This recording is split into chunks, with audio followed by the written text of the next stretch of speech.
Hello everyone. ये text book का mock test है। IBPS RRB PO prelims second mock test complete मैंने attempt किया है, जिसमें रैंक 61,000 में से 67 रैंक आई है एंड स्कोर है 72 में से अगर मैं आपको बताऊं तो परसेंटाइल 99.9% है। परसेंटाइल देखिए, जितनी आपकी 90 या 95 से अगर अबव है, इट मीन्स आप सही डायरेक्शन में जा रहे हैं। क्लियर। और 100% एक्यूरेसी मेंटेन करिए, जितनी ज़्यादा आप मेंटेन कर सकते हैं। लगभग 90 से ऊपर ही लगभग एक्यूरेसी रखिए। 100% मीन्स अगर आपने 30 क्वेश्चन किए हैं तो वो 30 के 30 आपके करेक्ट होने चाहिए। इसी वजह से आपके एग्जाम में ज़्यादा नंबर दिए जाते हैं। कई बार मान लीजिए आपने क्वांट्स में सिर्फ 30 अटैम्प्ट किए एंड आपका एक भी गलत नहीं है, तो कई बार मैंने एग्जाम में जैसे नोट किया है कि अगर आपकी एक्यूरेसी 100% होती है तो वो 30 के 32 भी बन जाते हैं हमारे।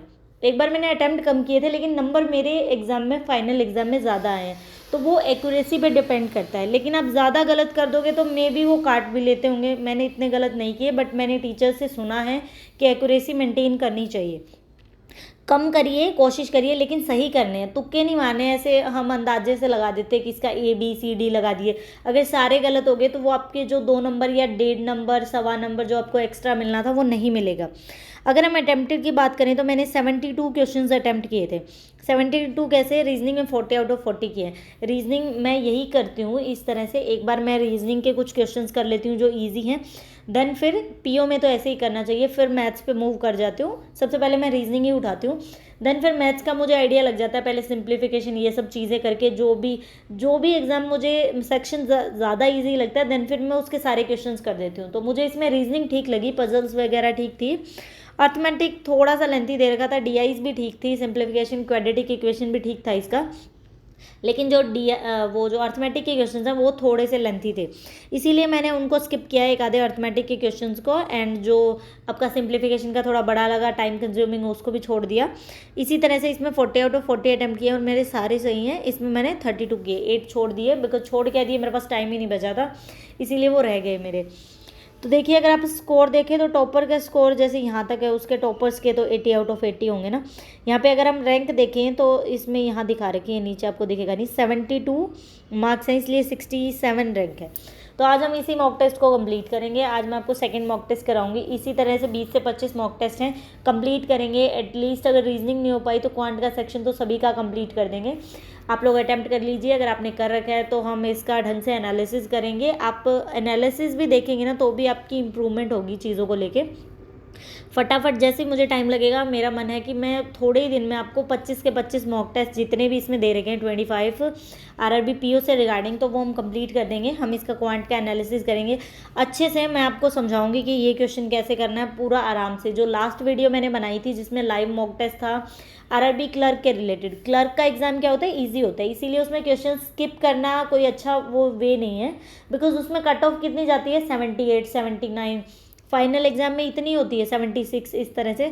तो उसको स्किप मत करिए, वो आप लगातार फर्स्ट क्वेश्चन से लग के 40 तक कर दीजिए। एक आधा बीच में ऐसा लगा तो आप स्किप कर सकते हैं। अदरवाइज कोशिश करें कि आप सब बना पाएँ। सब तभी बना पाएंगे जब आपकी बढ़िया पकड़ होगी हर टॉपिक के ऊपर। इतना क्लियर हो गया? तो हम 25 के 25 करेंगे। आज मैं आपको सेकंड करवाती हूँ, टाइम रहा तो मैं थर्ड की भी वीडियो आपको अवेलेबल करवा दूँगी। एंड आप देखिए, नंबर से भी, मार्क्स से भी आप आइडिया लगा सकते हैं कि आपने किस तरह से किया है ना। हम कंप्लीट करेंगे। जो लास्ट ओलिव बोर्ड का था, IBPS RRB क्लर्क का था, वो मैंने आपको कंप्लीट लाइव मॉक टेस्ट करवाया था कि मैं क्वांट के सेक्शन को कैसे अटैम्प्ट करती हूँ।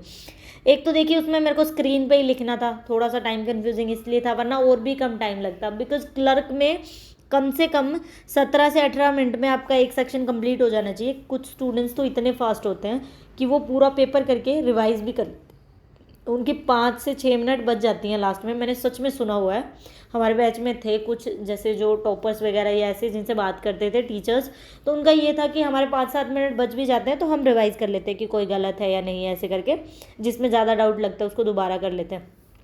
तो क्लर्क का बहुत ईजी तरीके से हो जाता है। उसमें कुछ को समझ नहीं आया कि उन्हें लगा कि मेरा मेथड उनको क्लियर नहीं हुआ, कि आप बहुत तेज़ तेज़ पढ़ा रहे हैं। मैं पढ़ा नहीं रही थी उसमें, मैं अपना तरीका बता रही थी कि मैं कैसे एग्ज़ाम को सोल्व करती हूँ।